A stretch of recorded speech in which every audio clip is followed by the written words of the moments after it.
এবার আমরা জানবো যে বাড়িতে যদি গীতা থাকে তাহলে কোন কোন ভুলগুলো আমাদের করা একদমই যাবে না। গীতা অত্যন্ত মহাত্মপূর্ণ ধর্মীয় গ্রন্থ। প্রত্যেক মানুষের জীবনে গীতা পাঠ করা জরুরি বলে জানাচ্ছেন শাস্ত্রকররা। মনে করা হয় যে ব্যক্তি নিয়মিত গীতা পাঠ করেন তিনি জীবনে সুখ, সাফল্য ও সমৃদ্ধি লাভ করেন। যে বাড়িতে গীতা থাকে সেই বাড়িতে কয়েকটি নিয়ম অনুসরণ করা জরুরি। জেনে নিন বাড়িতে গীতা থাকলে কোন কোন কাজ করা ঠিক নয়। বাড়িতে গীতা রাখার নিয়ম।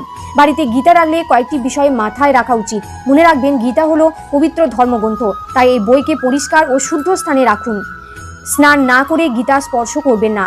মহিলারা ঋতুকালীন অবস্থায় গীতা স্পর্শ করবেন না, না হলে এই পাপের ফল হিসেবে আর্থিক সংকটের মুখে পড়তে হতে পারে আপনাকে। শ্রীমদ্ ভাগবত গীতা ভুলেও মাটির উপর রেখে পড়বেন না। গীতা পাঠ করার জন্য পুজোর চৌকি বা বই পড়ার কাঠের স্ট্যান্ড ব্যবহার করুন। পড়া হয়ে গেলে গীতা লাল কাপড়ে মুড়ে রেখে দিন।